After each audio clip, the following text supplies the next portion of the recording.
Hey, I'm Noam Weissman, and you're listening to Unpacking Israeli History, the podcast that takes a deep dive into some of the most intense, historically fascinating, and confusing events in Israeli history.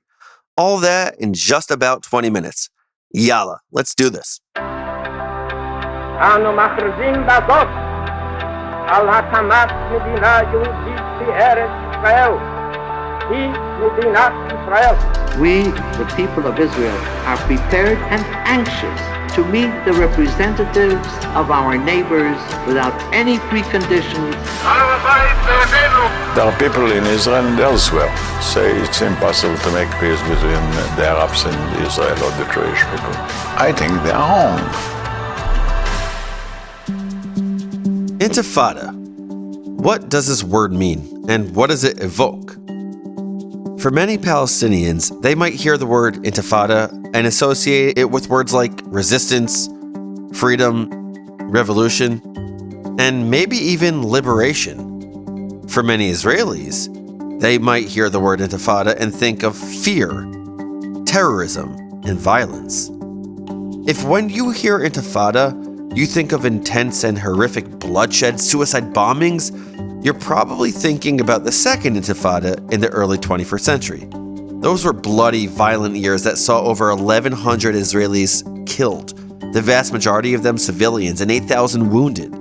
The Palestinians saw over 4,900 deaths and over 8,500 wounded. But this episode is about the First Intifada, which began in the late 80s and was very different from the second. Due to a multitude of factors, including the intensity of the violence of the Second Intifada, and also obviously the recency of it, I think most people tend to think of this time period when they hear the word Intifada. The way I see it, while the Second Intifada and the imagery it evokes is what many of us remember, it is actually the First Intifada that changed Israeli history forever.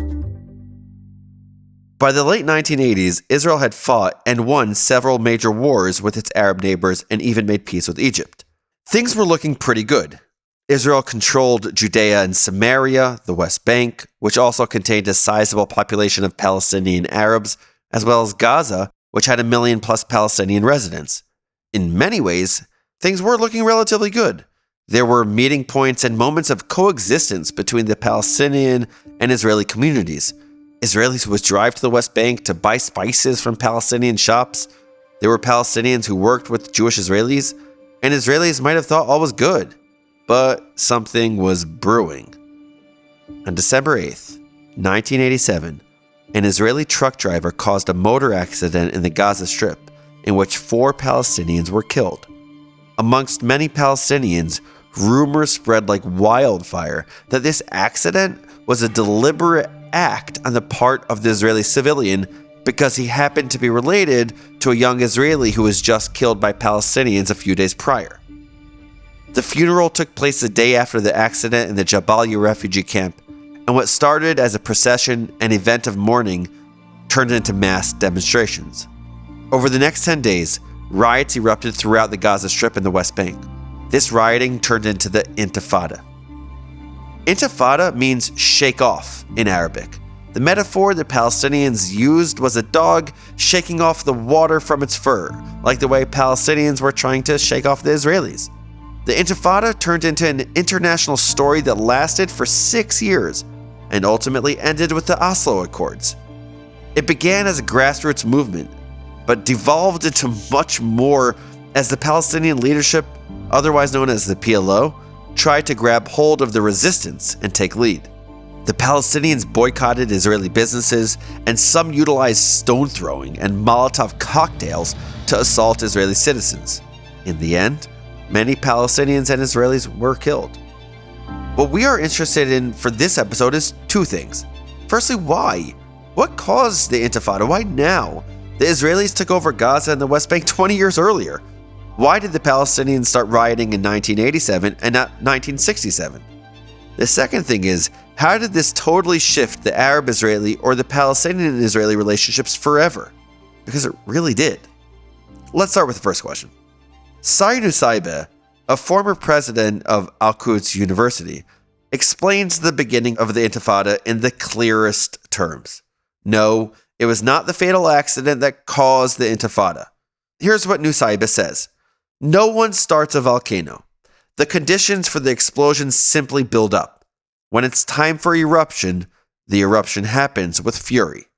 So what were the conditions for the explosion? Well, Moshe Dayan, the famous Israeli icon who you may remember with an eye patch and all, used to refer to the first years in the territories in the West Bank and Gaza after the 1967 Six-Day War as, quote, the enlightened occupation, meaning he recognized that the Israeli government was administering people who were not Israeli citizens until there could be a guarantee of peace, but all in all, they had it pretty good. Tens of thousands of Palestinians were employed in the part of Israel that was on the western side of the Green Line. Additionally, after the Six-Day War in 1967, there were no Arab universities, but as Israel encouraged higher education in the land it controlled, 7 Arab universities popped up. Education is great, and having more places of learning is important. I'm all for it. I was high school principal for years. So yes, A+ for more education. But in this case, there were other unforeseen outcomes. The first is that the radical Islamist movements grew exponentially in this university setting. We'll get to this later when discussing Hamas. The second is that now the Palestinians were developing a middle-class, educated group of people who could not find work that was adequate or really commensurate with their education. And they were forced into what they felt were inferior employment opportunities in Israel, especially as the economy had tanked.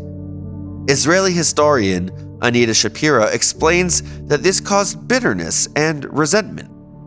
Quote, the Palestinians learned to speak Hebrew, but their acquaintance with the Israelis bred hostility, pent-up rage, and hatred.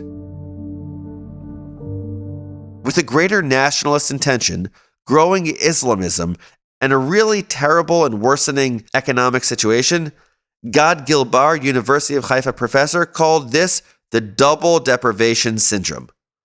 And so, the Intifada was born, and the Israelis were about to fight a battle which they could never have imagined. What were these years like? What was the fighting like? If not suicide bombs, then what are the defining images of the First Intifada?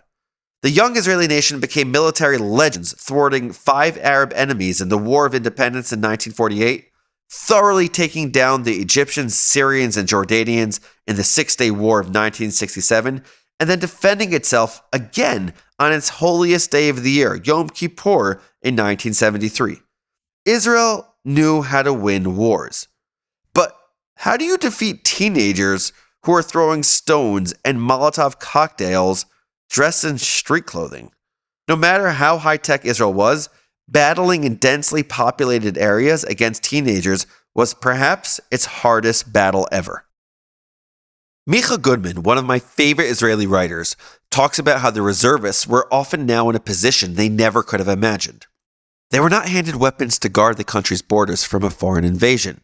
Instead, he says, they received clubs to patrol civilian neighborhoods and found themselves chasing children who had scribbled graffiti or waved Palestinian flags. But clearly, the Intifada was much more violent than that. But these reservists were used to fighting, not policing. Daniel Gordis from Shalem College quotes the idea that many Israeli soldiers were, this is a quote, yorim v'bochim. They were shooting and crying. It was a terrible place to be, with one Israeli soldier saying, 18-year-olds ask me if it is frightening to serve in the territories. I tell them, the greatest fear is of myself, what I would become, what I could be drawn into. It's a jungle with its own laws. This was a battle unlike any other. It was also during this Intifada that the radical anti-Semitic group Hamas was born. Hamas's charter included references to the protocols of the Elders of Zion. You know, that old anti-Semitic forgery which claimed Jews ran the world. Hamas's charter included lines like, the Jews founded the United Nations and the Security Council in order to rule over the world. Pretty wild.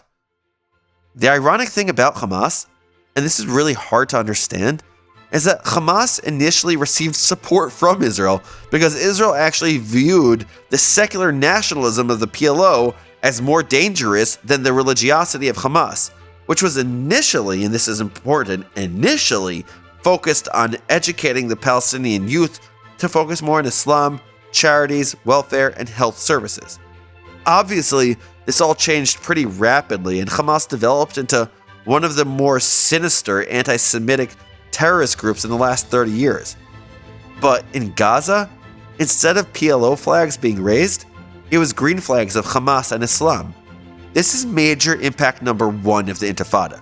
Hamas became a legitimate rival to the PLO regarding who should lead the Palestinians. Major impact number 2 is that world opinion stopped viewing Israel as the David in the battle against the Arab countries, which were the Goliath. This is the power of media. TV screens across the globe were filled with images of young protesters facing off with heavily armed Israeli police. The demonstrators knew to alert journalists and photographers to scenes of protest. Now, with images of Israeli tanks and kids with stones, international media started portraying Israel as the Goliath and the Palestinians as the little David. Israel's international image started to tarnish, except for the Americans. In a strategic and diplomatic mess-up of epic proportions, PLO chairman Yasser Arafat made the decision to support Iraqi dictator Saddam Hussein when he invaded Kuwait. If you don't know much about the Gulf War, make sure to look it up. But basically, the Americans who were fighting Iraq were not keen on Arafat's support of Hussein, and now the Palestinians lost some of the high ground that they had developed. It was not just world opinion that started to shift, but fractures in the Jewish world started to deepen. American Jews, who are typically more progressive-minded than conservative, were now seeing images of Israeli soldiers fighting against Palestinians in street clothes, and hearing that the defense minister, Yitzhak Rabin, ordered his soldiers to break the bones of Palestinian violent rioters. Now, according to Shapira, it is doubtful Rabin ever said this, but it is certainly the way Israeli troops understood his directives in response to the stone throwing and Molotov cocktails. Israel was always good at winning wars, but winning a PR war during the Intifada was nearly impossible. Another lasting impact is that Israelis started feeling that the, quote, golden occupation or enlightened occupation was not tenable long term. Micha Goodman points out how Israeli society had developed during this time. The secular right was wounded. In 1987, listen to these numbers, only 21% of Israelis favored the establishment of a Palestinian state. But by 2001, that number had ballooned to 57%. And Gordis writes that it might take years or decades, but for an increasing number of Israelis, there was now little doubt that Israel would have to leave most of the West Bank sooner or later. More Israelis than ever did not think they should be in the territories governing another people.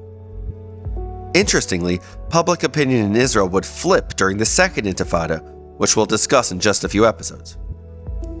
Another outcome of the First Intifada is that the PLO became a force to be reckoned with. Right or wrong, good or bad, after being expelled from Jordan in the early 70s and then Lebanon in the early 80s, the PLO was at a low point. But once the PLO took control over the Intifada, its image was greatly enhanced. Now media coverage depicted Palestinians as victims, not terrorists, and garnered international sympathy for their cause. This ended up pushing Yasser Arafat to present a more moderate-looking political program. In November 1988, Arafat decided to go against decades of PLO policy of seeking Israel's destruction and instead recognize Israel. Israeli leadership doubted Arafat's sincerity, seeing as the PLO continued to engage in violence. Defense Minister Rabin was deeply affected by the violence and conflict with the Palestinians. When he became prime minister, he entered the office with a clear goal in mind: to come to a peace agreement with the Palestinians. On June 23, 1992, he was elected by a significant majority as prime minister for his second go-around on the job.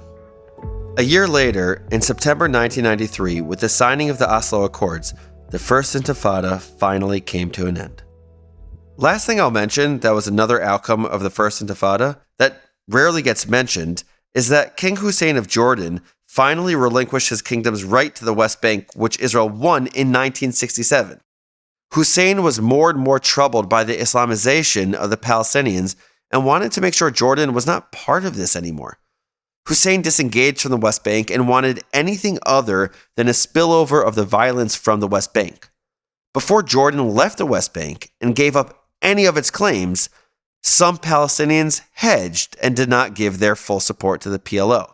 But now that Jordan was gone, Palestinians in the West Bank invariably showed support for the PLO. In fact, in November of 1988, Arafat declared independence, with Hussein recognizing the Palestinian state. Israel, the US, and the vast majority of the Western countries, however, did not recognize this and still do not. Regardless of Hussein's position on the Palestinians, his country's disengagement from the West Bank eventually led to the Israeli-Jordanian peace agreement in 1994. So, that's the story of the First Intifada. It is not the Second Intifada. Although many of you might have heard more about the Second Intifada, the first really set the stage and changed how Israel and Palestinians would interact for decades to come. It altered the process of peace, changed public opinion, and even changed internal opinions within Israel and Palestinian communities. Here are your 5 fast facts on the First Intifada. Number 1. The First Intifada was a lot less violent than the Second Intifada, but no less impactful. Number 2. The Intifada began as a grassroots movement, and only later did the PLO take over the organization and implementation. Number 3. The First Intifada was a watershed moment in how the media presented Israel. By the end, Israel was presented as the Goliath rather than the David in the Israel-Palestinian conflict. Number 4. The First Intifada created fractures within the Jewish community worldwide about how Israel should be responding to Palestinian violence. Number 5. Lastly, the First Intifada was the push for the King of Jordan to disengage from the West Bank, leading to Israeli-Jordanian peace. Those are the facts, but here's one enduring lesson as I see it. The battle for a good reputation can be harder than a military battle. The Intifada proved this to the world. Over the next few decades, the Israeli government and other Jewish institutions started spending significant money on the good name of Israel. Regardless of your political perspective, I see this as a tragedy. Not that the Israeli government and others spent millions of dollars on PR, but on the fact that they felt they had to. See, that's the thing about reputations. Once someone smears you, once you're pegged in a certain way, once the media covers something in a way that is not nuanced, you can feel like your back is against the wall, and you can start behaving defensively. Since the First Intifada, this is what Israel has felt like it's had to do. Let's learn our lesson here. Let's make sure to reveal the layers of the onion, the textures, the shades. Let's reclaim nuance. With that, thanks for listening to another episode of Unpacking Israeli History. Make sure to subscribe wherever you get your podcasts and leave us a rating if you enjoyed listening. If you have any questions, comments, or just want to talk Israeli history, shoot me an email at noam@unpacked.media. I'd love to hear from you. Stay tuned for our next episode, where we'll be discussing Baruch Goldstein and the Cave of the Patriarchs Massacre. It's not easy to talk about, but that's what we're here to do. Unpack the tough things. See you there. This podcast comes from Unpacked, a division of OpenDor Media. I'm your host, Noam Weissman.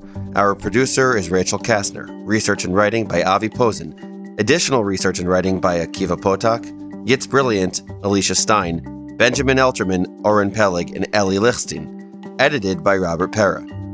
Unpacking Israeli History is generously sponsored by Larry and Andrea Gill.